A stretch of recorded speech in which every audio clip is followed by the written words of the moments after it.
excellent afternoon to all those who are watching us across the globe. For there to be a meaningful growth and development in our state, especially in this 21st century, is important for us to drive in good governance, accountability, and transparency of agenda in this, during this political season. And on today's show, we will be talking about, or we'll be talking more about that, and of course, the groups and political affiliation determined during this direction of politics in a state like Nigeria that everybody keep, you could be in the APC this morning and be in PDP in the evening. But guys, I say excellent afternoon again. You're on to yet another interesting episode of Real Talk. Okay, I remain your convener, Kike. Of course, I have the real talker on the platform today. Let me come to the woman with the gray hair. How you doing? Okay, I'm good. It's a good day to be alive in Nigeria. Actually. I know. Yeah. Hello, viewer. Welcome to our program. We're here again today, so join us on this lunch hour ride. Let's have a good ride together and learn some good lessons. Hello, Damilola. Hello, Atiefo. How are you doing today? And both of you are clad in blue. Is this some kind of conspiration against our theory? Is it respiration? Good afternoon, everybody. My name is Damilola Banure. Like, whenever we're seated here, we're concerned about you, we're concerned about ourselves. We're all Nigerians, and everything that governs us is Nigerian. Stay with us. All right, let's go on a quick break to hear a word from. Okay, all right. Today is on this day in history segment. Apologies, and I know a comrade was assassinated in this day. Few years back, it was a close ally to Adam Oshiomhole. Let's listen to this historical event in Nigerian history. Stay with us. We'll be right back.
All right, many thanks for staying with us. Just a sad one on this day in history segment, because I don't want to say I remember. I read about it that it was assassinated at exactly 1:30 a.m. on this horrible Friday morning. But Antefo, let me come to you quickly. What's your take on this? Unknown gunmen, so to speak. Yes, it's always unknown gunmen. I think it's such a shame. How do you assassinate a man who's not a criminal? In the presence of his family, wife, and young children. Who does that? Only in Nigeria will you have things like this happen. And at the end of the day, all these politically motivated killings, you never get results. No one is ever apprehended. The answer is always blowing in the wind. I don't know where we're going to go from here.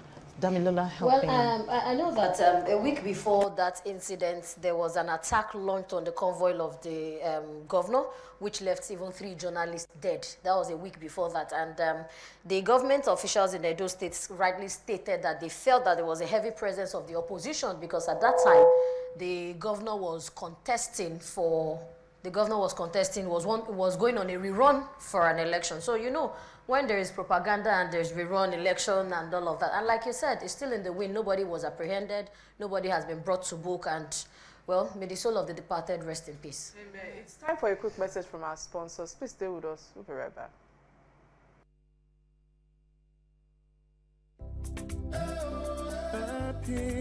We started our journey over 7 years ago, connecting travelers to their favorite destinations. Since then, we have revolutionized how we want our passengers to feel while flying. That is why we've introduced our brand new Embraer 195 E2 aircraft. Everyone has a face they need to see. When We are on a mission to add new destinations to our ever-increasing fleet. Our Boeing 777 will take you on an international journey. Mumbai, Guangzhou, London, Johannesburg. And now, Airpeace is adding a new destination. On the 1st of March, Airpeace will begin a new adventure to a brand new destination.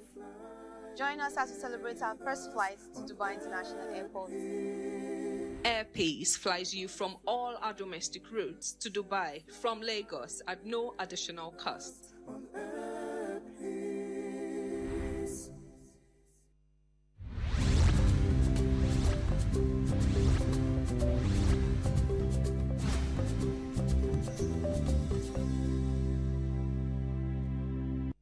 Many thanks for staying with us. The Afenifere Group, by weight and extension, is one of the most powerful political movements in the Yoruba nation history, and built upon the philosophy and the struggle for liberation of the Yoruba people. And it has, over the years, or would I say over the years, it has given credible support and allegiance to a number of political parties, and it has also supported, I think, agendas for both the good of the Yoruba people and, of course, the interest of Nigeria, that as a whole, you know, as a country, you know. And like, so people would like to refer to Nigeria today as a company. We'll get more to that. But the likes of the chief of Abraham Adesanya and Chief Bola Ige, Chief Olu Falaye, Adebanjo, Adefarati, I think Alaji Adeyemo as well, and of course Ayo Adebanjo were also the founding members of Afenifere Group. On the show today, guys, let me hold my breath. We have one of its founding member, who is also an elder statesman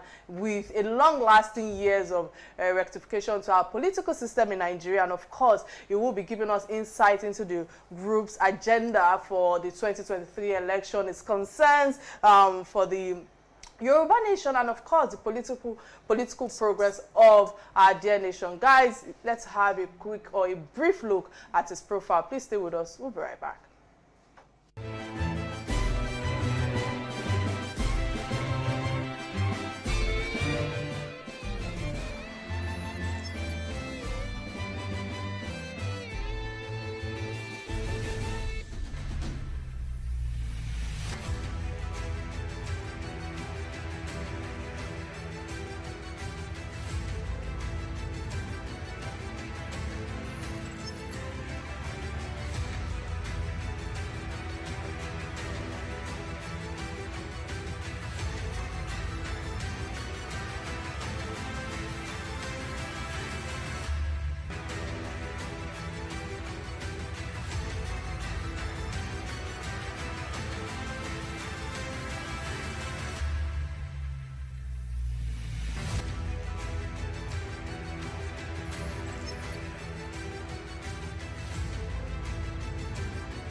All right, welcome to the show. It's an honor to have a nationalist. I would like to refer to him as that, and of course an elderly figure on the show today. Sir, how are you doing today? Are you there?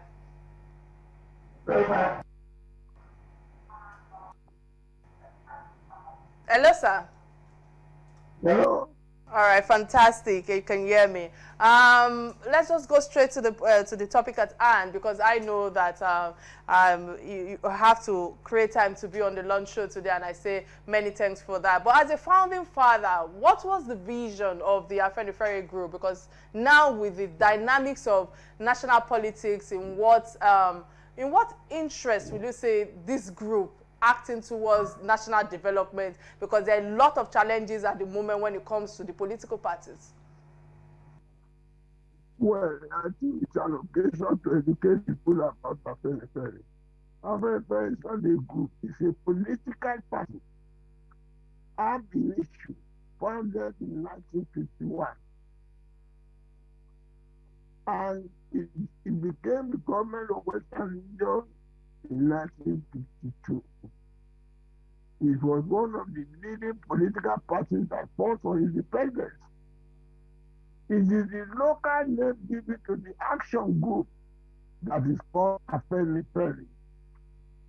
But when the military came and banned all political parties, the name Afenifere was not banned. So it's that Afenifere that was adopted for survival as a cultural organization, so that can be the user and be talking. That is what has constituted today as a cultural.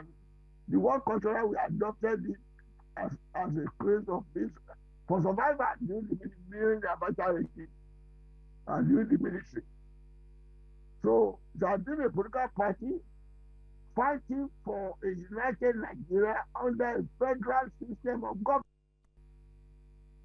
And the leadership of Atanda-Owo have been warned the colonialists that the unity form of government they brought to us under Mafa's constitution will not work in a multinational, multilingual, multicultural society in Nigeria. This will be confirmed in his book, which he published in 1947, Path to Nigerian Freedom, advocating federalism. Unfortunately, the British government didn't pay heed. They brought in Mafa's constitution in 1952 under a very unity form of government, and there was crisis. That crisis led to the London Constitutional Conference in 1954, 1953, when there was a motion in the legislature by Peter Atanda-Owo for self-government. The colonial officer there, the colonial secretary, they summoned all the leaders of the political party to London. That was when we now made it the present constitution, which the military advocated. Because there was crisis, nobody was, the website was not represented in the parliament. And the colonial secretary then summoned all the political parties, Azikwe, Shifaulo, and Samani Bello to London. That was what led to the constitution we had in 1954. When Mafa's constitution was made in 1951, there was no provision for premiership. It was leader of government, the government, leader of government business. But when federalism was agreed to in 1954, and the question of derivation, state police, and people, typical federal constitution, they created premiership. And Atanda-Owo became premier in another region, and they created Shifaulo in Western region. Sir, good afternoon again, sir. With all you have shared with us about the creation of the Afenifere group, I'm thinking in my own knowledge as a young Yoruba woman, these days you are tending to tilt towards the support for the Southeast presidency. Is it because we feel that the Yorubas are no longer capable, or if we check their track records? No. You are young, I don't blame you. The action group, which bears Afenifere Yoruba land, is a national political Party. all over. Okay, not excluded to the Yorubas alone. No, not for Yoruba at all. Okay. That's one of the misconceptions people of your age are making. And those who are agitating that don't know. It was a national party. And if you go into history, in the First Republic, the Action Group was the only party that had representatives in the legislature of the country, throughout the country. We were the leader of opposition in the Eastern region. We are the leader of opposition in the Northern region by Ayo Adebanjo. We are the leader of opposition in the federal government by Akitola, and we are the government of Western region. How can we say that we are China? But our opposition and the leader of opposition was trying to label us as a sectional organization, which is not. The basic, all the problems you are having in the country today is because when we settled in 1954 as a federal constitution was abrogated by the military in 1966.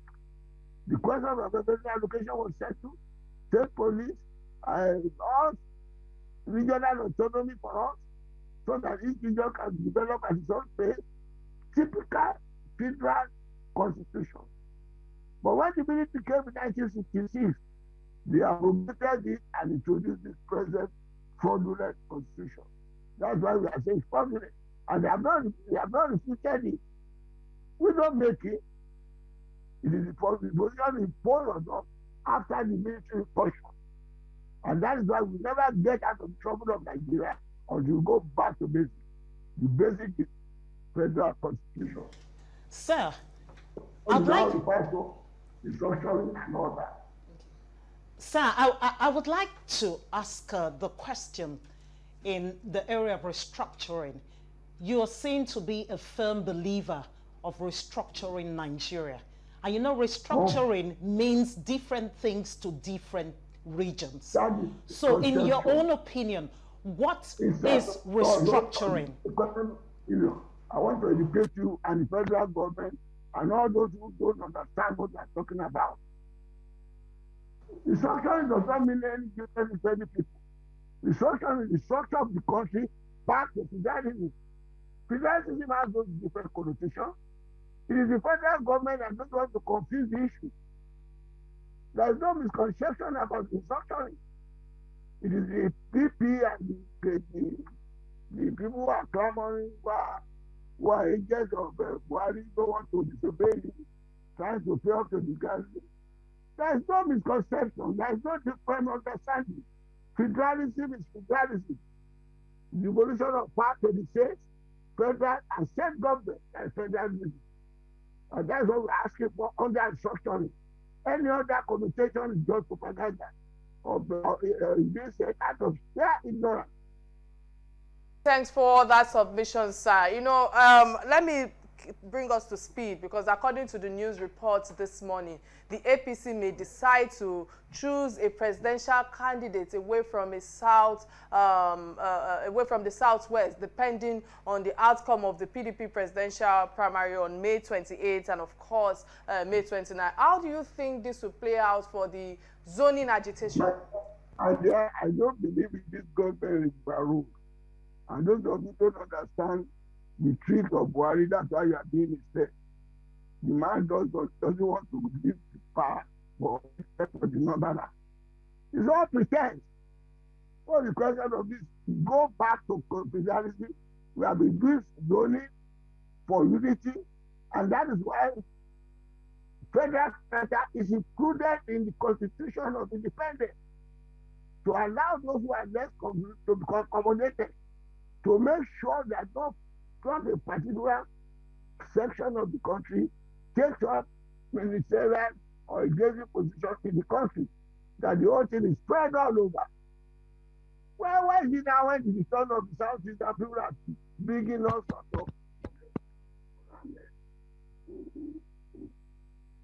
All right, I think we are going through some technical challenges. We'll go on a quick break to get a word from our sponsors. Please stay with us. We'll be right back. Right, many thanks for staying with us. You know, thus far, Damilola, let me come to you quickly while we are still trying to connect to our guest via Zoom. What's your take with what you have shared thus far? What can you pick from it? Well, in my own opinion, I think that for a man in his age, who is an octogenarian, that's the 94. Who is 94? I can imagine him thinking back and looking at the struggles that they fought for. Look at him saying that it's some chaotic people, it's not the true federalism, that was not even the constitution they started with when the military came, and it must be burning to him to see how Nigeria has dilapidated so much and so badly, looking at where the philosophy they were coming with and the interest and intent they had for Nigerians at large. So I think that, well, like our Yoruba people will say, it is good enough at this time for us to tap into their knowledge at various levels to understand the precedents they were coming with.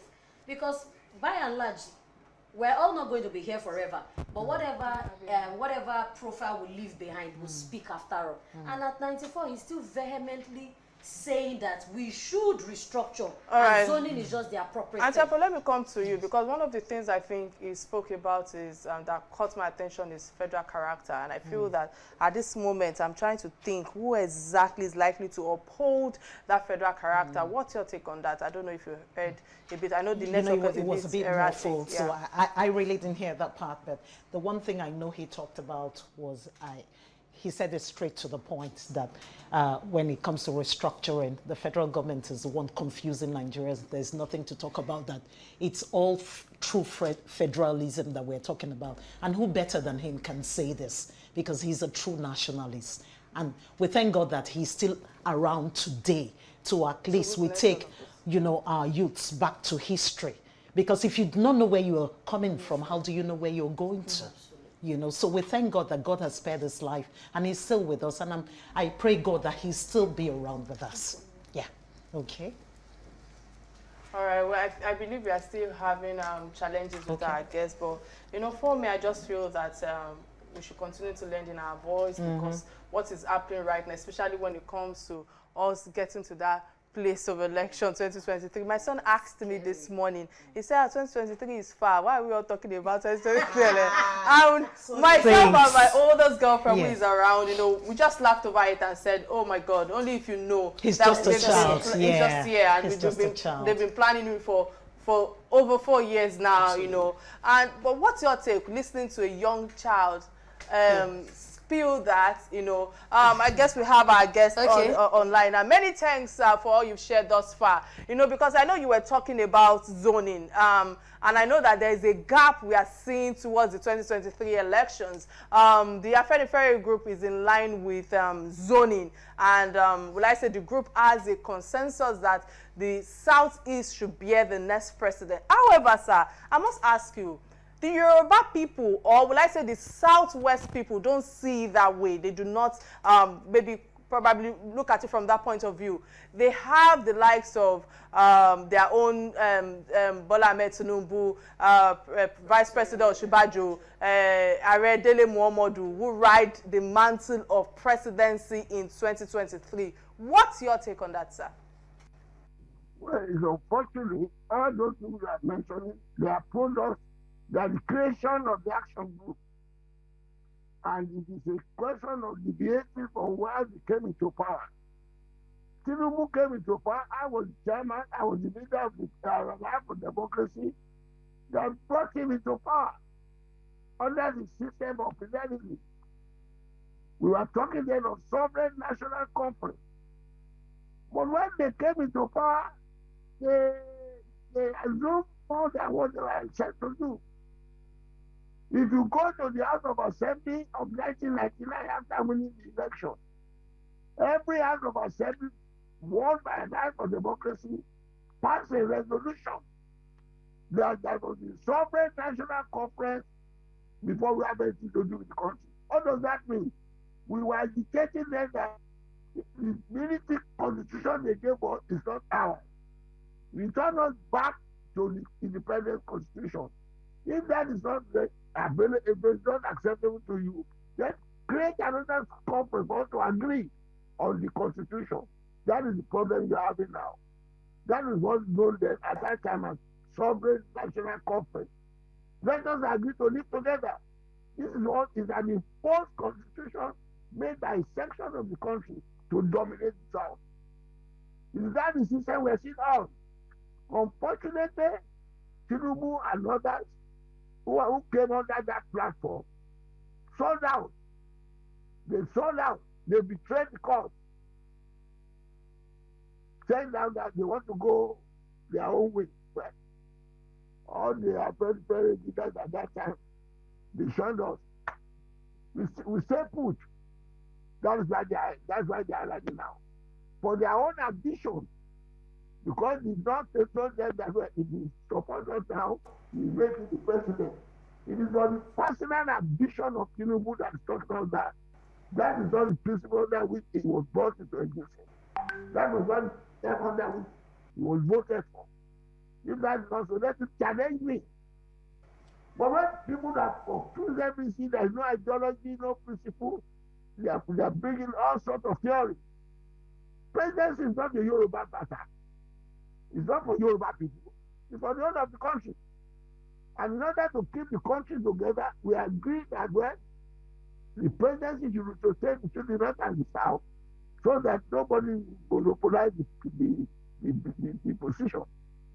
And then, if it to compensate the wife for that matter, after they aborted the Abiola election, that they allow Obasanjo to come in 1999, and all the political parties at that time chose their candidate from Southwest. And he had it for 8 years. After he left, Yadua came in, going back to the north. After he died, Jonathan came in, going back to the south. After Jonathan had had his time, Buhari came in. Now for Buhari to come in, to leave the place for the south now, they are propounding all of nonsensical and irresponsible theory, self-serving theory. Ask them to be fair, when James came, introduced to the station, you come back to the south. Is it the south? In the south, west, and south? All right. All right. Many thanks for your sum. You know, while you were talking, sir, you know, before the network was disrupted and all of that, you know, my co-host and I were talking about one of the key words that you earlier mentioned, which is federal character. Listening to you now, you're talking about principles, men with no principles and all of that. I would like to ask you, talking about that federal character, the voice of the Afenifere group in terms of the credentials of the next presidency among the Southeast candidates, who is more likely to uphold that federal character, and why do you think so, sir? Because also when you answer that, sir, I would like you to also please, you know, share with us what you think President Muhammadu Buhari's legacy has been thus far that can guide the next person who is coming on board in terms of federal character. My dear, you are talking to we are talking about legacy. What legacy has been? Legacy of confusion, legacy of destruction, legacy of abortion, legacy of kidnapping, legacy of murdering, legacy of Boko Haram, legacy of incapability to cope, to take care of the security of the country, even his own state, where his own government is simply personally, these people can't protect me. What have you said to that? A legacy where criminals are now giving the country the terms of releasing the people they have abducted. And our government has to answer. And that's the government headed by general. You people, it is your affair, Mr. Whoever is interviewing me. It is not my own again. My own duty is to educate you people and tell you your rights. Buhari has no intention to keep this country together. And as much as they are bringing all sorts of theory to deprive the Southeast of the right to be president, they are looking for trouble. And I have no doubt in my mind, if it's not done, Nigeria will break. That we don't need any special spiritual part to talk about that. They don't want to do the needful. They don't want to hear the truth. They are propounding this theory when they are not expected to yield. They are forgetting that we are not there for sin. And God July without talking that they are going to do something. It was he who said in 2014 that with the turn of the Lord, and when we have it for keep. If you have it for keep, then keep it yourself. Let us go back to it. We are together before that another mission. You young people must go into that. You are not born in Nigeria. You are not, your grandparents are not born. I was not, my father was not born in Nigeria. Neither was Angola, neither was Azikwe, neither was Atanda-Owo, Azikwe, Tafa Balewa. Balewa. They were all fought before 1914. It was the British who put us together by force. And we have agreed now that we live together by force. But we must live together on an agreed terms, not on an imposed constitution that is disadvantageous to us and make us a slave under this constitution. The constitution that is imposed on us as not us is to establish Fulani hegemony. That is all those in the South that they are deceiving, that they are going to give you something. It is an intention to divide the South. They are all the Southern candidates are being encouraged by the North, by Buhari. He has no intention. Neither will he vote for Jagaban, no Shivaji, no Fayemi. No, he only said that to divide the South. He now went to the South to divide the whole South now. He's deceiving Jonathan. You come. Then he's deceiving other Southerners. Just to divide us. Then they are now picking up another candidate whom they are going to vote for. You young people from the South, take care. The man is outside enslaving you. It is people like you that are concerned. I'm not concerned. You know, I don't know that. I'm only waiting for people to learn that. But I'm saying this for you people to fight for your independence, to fight for our freedom. All those who are trying to contest against Southeast in the South, they are helping the North to dominate us. All right. Glad to know you're still with us. In case you just joined the show, today's conversation is about the Afenifere group and, of course, their political agenda for 2023. And the Afenifere group is, without doubt, one of the, would I say, foremost, strongest political and nationalist group in the Southwest and the entire South, will I say Southeast Nigeria, or will I also say the entire country, just like our guests have emphasized. And yes, we have the honor of one of the founding members as a guest on the show, and his name is Ayo Adebanjo. Many thanks again for all you've shared thus far. Dami, let me come to you. But before I come to you, Dami, let me quickly open our phone lines. Remember, you can be part of this conversation by calling the studio number 00988-77-400, showing on your screen right now. And we are streaming live on Facebook, YouTube page, both on Silverbell platform and, of course, on Real Talk Kike. Dami, quickly. Chief, sir, I would like to ask, I know that about last year you started expressing worries over the next person who is going to succeed your seat as a nonagenarian who is aging gracefully, and knowing fully well that you also took the mantle of leadership from Fa Soroti, who is also a nonagenarian like yourself. Could you share some of these fears, or if we are going to have a credible party person or an Afenifere loyalist that will take up your position, sir? Oh, well, that is the making. When all this confusion is ended, this election will not end anywhere. It will end in confusion. So I'm very getting ready to take the mantle. We are getting ready. Our political party, we will revive our political party. And you young men to run around there. That is what the truth is. That is what the survival of Nigeria will be. All these political parties will vanish because they don't stand on any principle. They stand for a change of the personnel, not the system. The corruption will continue, the non-performance will continue, and just all people run my hand and go back. It is only young ladies and men, young men and young ladies to look after yourself. All these politicians out there, they are not after your interest at all.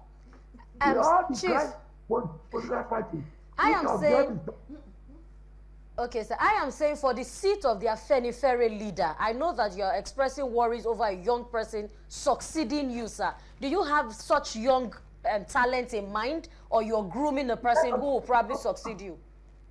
My dear, they are all in the group now. They are sick, they know, they are absorbing what I'm telling them. Only to have the courage to do what I'm doing. Because you can't do it if you have a job under the present government, if you are looking for an appointment under there, if you have a contract that you are not executed, or you have a loan of the bank that you are not paid, that will be your factors behind that on you. I'm able to say what I'm saying, but I don't know any objection to anybody. Since my practice, I don't get any fee by cash. Go through my bank account. I have no overdraft that I've not paid in the bank. That's why I can challenge all of them. That's why I can tell them that if you don't have clean hands, it's not coming. A lot of those people could be saying what I'm saying. Their hands are dirty. As you about say, what you get to do, or you should do more. There's no party. So you young men must come out. Must come out. When we talk about God, we have nobody. Look at it. Look at the political party that says they want to free. Say before you can come and pay 100,000, 100 million. How can a young lady like you, capable, qualified, to say you want to go to the army? Sir. That's corruption happening too. Until you have an organization that you wipe on that, and then these people can do it. They sell their houses, they get loans to get into office because they know they are going to steal there. All of them. Sir, as a nationalist, a foremost nationalist, and a true Awoist, what would you be recommending at this point for us to get out of the quagmire we have found ourselves in as a nation?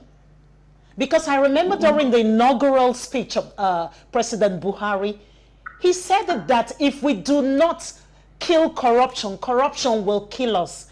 Now we have seen much more. So how do we get out of this quagmire we have found ourselves in as a nation? Thank you very much. Get rid of Buhari. Buhari is your problem. Get rid of Buhari and anybody who has connection with it. And I tell you, there is a man saying what the world of corruption. It's surrounded with corruption. For instance, Silva was in his cabinet. Jonathan sacked him from EFCC, got 26 houses from him. Kiriamu, who prosecuted him for corruption, and is now in the same cabinet with Buhari. Buhari, he told those to him and made him a minister. We are talking of Boko Haram. Buhari knows all the people are behind them. I'm saying it again, and then I say it's a collusion. For you people to know what's going on. Lawan, who the chief security officer, told us he has given the list of those who are behind Boko Haram. He has done nothing about it. Malamidi says the Attorney General said they have 200 days of Boko Haram people. What has happened to him? Every fight, a governor and a prominent member of APC said the Kaduna trade matter would have been avoided because the security people are in contact with the Boko Haram people. What happened? They have not answered. Then you are now saying we are going to be for security. When you are the man behind them, who has been prosecuted? Who has been arrested? All the time we say the Fulani people are raping, kidnapping, and all that. He said, go and make friends with your neighbor. That was what he told us. This is what you people must look into. Don't be deceived by you. All right. Somebody said. All right, many thanks, sir. Many thanks, sir. You know, because I know we are running out of time right now, and I need to ask you, as the Afenifere group, who has the culture of giving approval and support backings for dedicated political parties right from the period of Awolowo days. I don't think that has changed. And in 1999, he stood firmly with Alliance for Democracy. What party is the group giving support and political backing now towards 2023? I tell you, I don't believe in this election. This election under this fraudulent constitution, we need to know where 2023 election without restructuring is an exercise in futility. That's my stand. We must take this constitution because we have any fair election. There are a lot of witchcraft in that constitution, that election. You will see what will happen.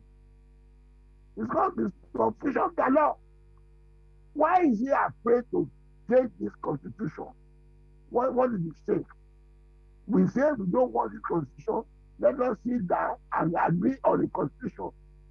If he's honest and sincere to keep the country together, why is he afraid to have a constitution agreed to by everybody? People like Babalola, people like Joyinka, everybody say, take this constitution for peace. And you have proved that you are inefficient, you are incapable of solving our problem. You are now asking machinery to come and help us, and you are to defend life and property. The next thing for you to set aside, let people can do it, save the country, to get the country together.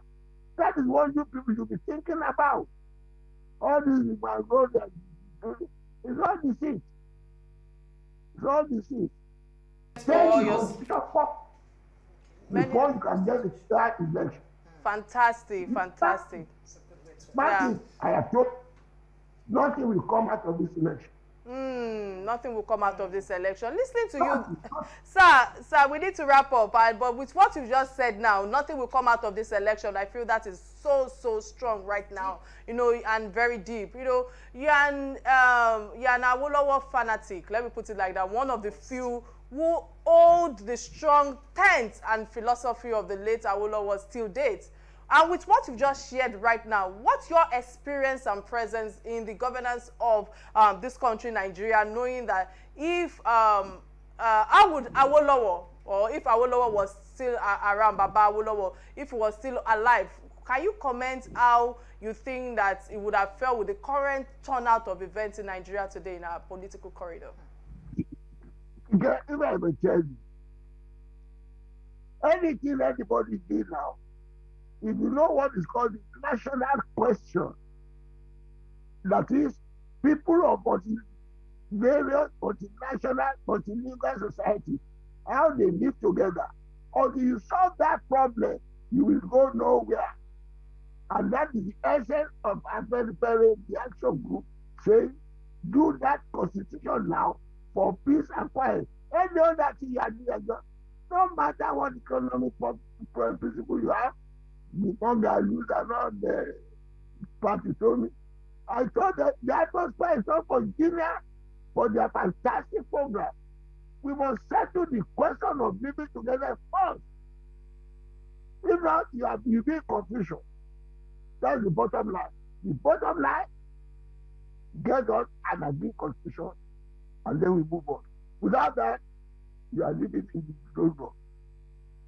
Right, many thanks for all you've shared thus far. Again, it's been an interesting one on Real Talk with Kike today. But before we let you go, let's discuss some of the trending stories that affect us all as Nigerians. And the first trending story that caught our attention is that of the millions of buildings that collapsed in Lagos State yesterday. I'm very sure we must have seen it.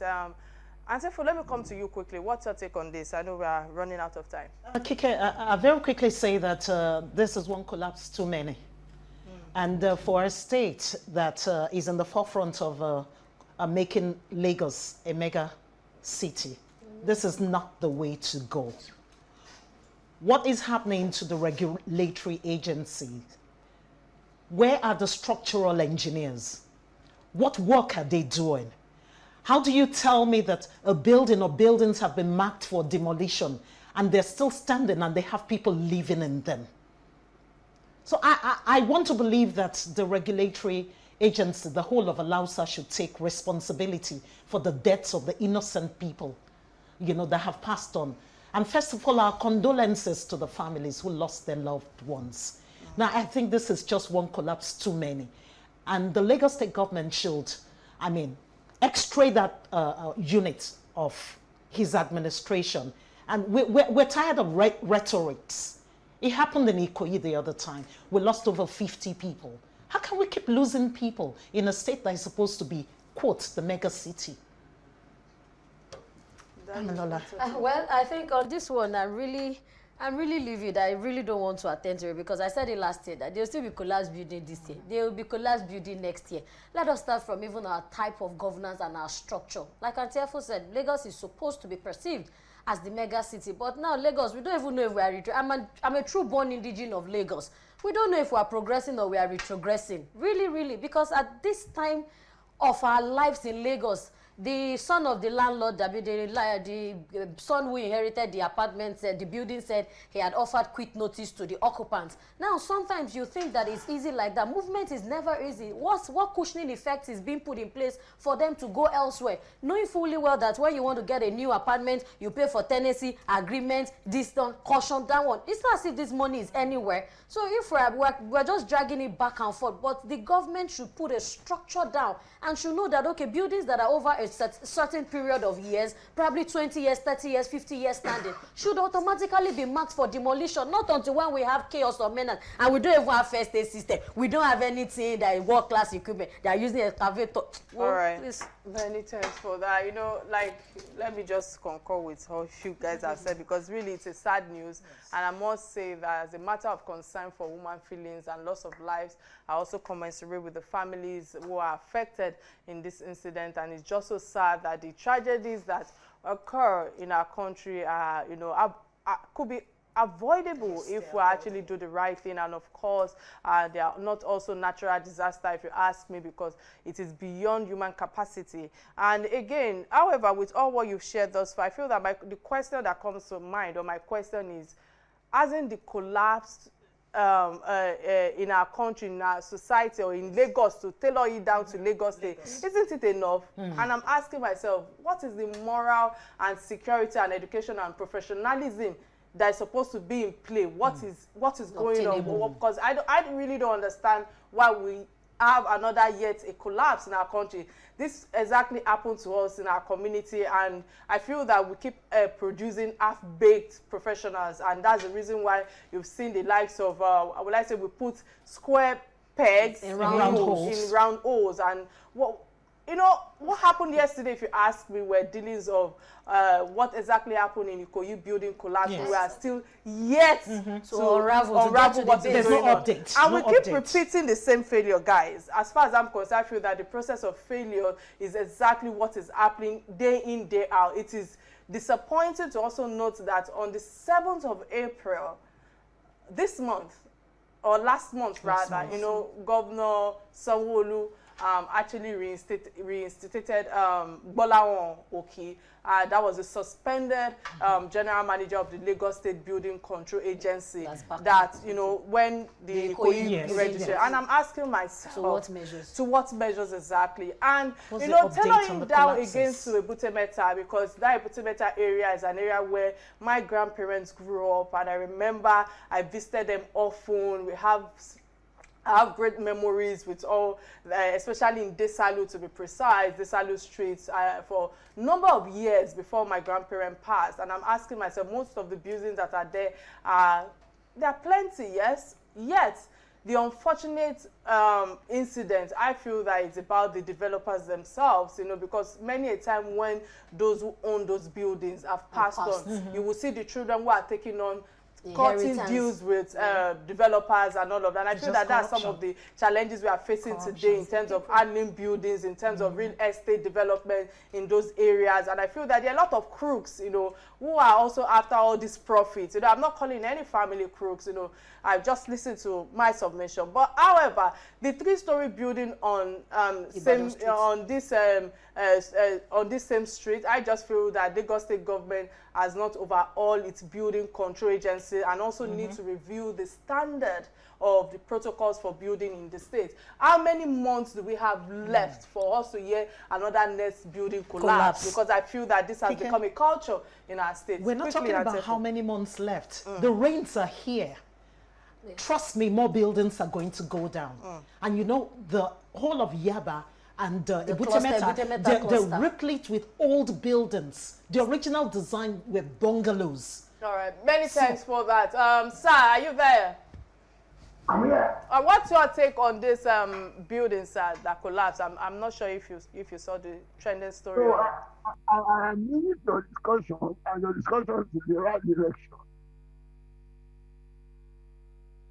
Many thanks. I think the second trending story that caught our attention is that of FIFA that fines Nigeria 63.9 million for Abuja Stadium damage. You know, guys, because I know we are running out of time and I have the likes of our technical director bosses, you know, on my neck. You know, I just feel that we deserve the fine, if you ask me. It is as simple as that, because before, there's a saying that says that as you lay your bed, so shall you lie on it. These days, if you rubbish yourself, people will rubbish you. And I feel that at this point we should help ourselves in terms of destroying ourselves. We've lost a match, yes. We've lost our spirit of sportsmanship, and we went on to destroy our own properties and add infrastructure that I believe that quite a number of people, especially Dangote, was one of the persons that actually facilitated that structure in place. Our image is important, and I feel that the international community that we are talking about today are watching us, and we all need to learn. We all need to understand the importance of good image, which is the reason why I just keep saying that why on earth did such happen that he started destroying those properties? It is as simple as, you know, as an individual level, and I want to put in my words like that, because I feel that we need to stop supporting destructive people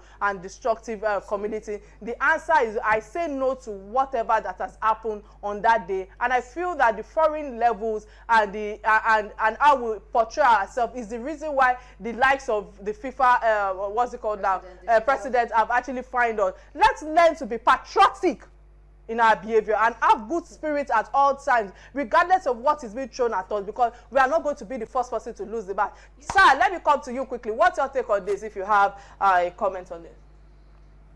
What is it? Come again. Okay, sir. All right. I think we've run out of time. We have to go now. On this note, I say many thanks, Ayo Adebanjo, for sharing your lunchtime with us. It's been an interesting one, of course.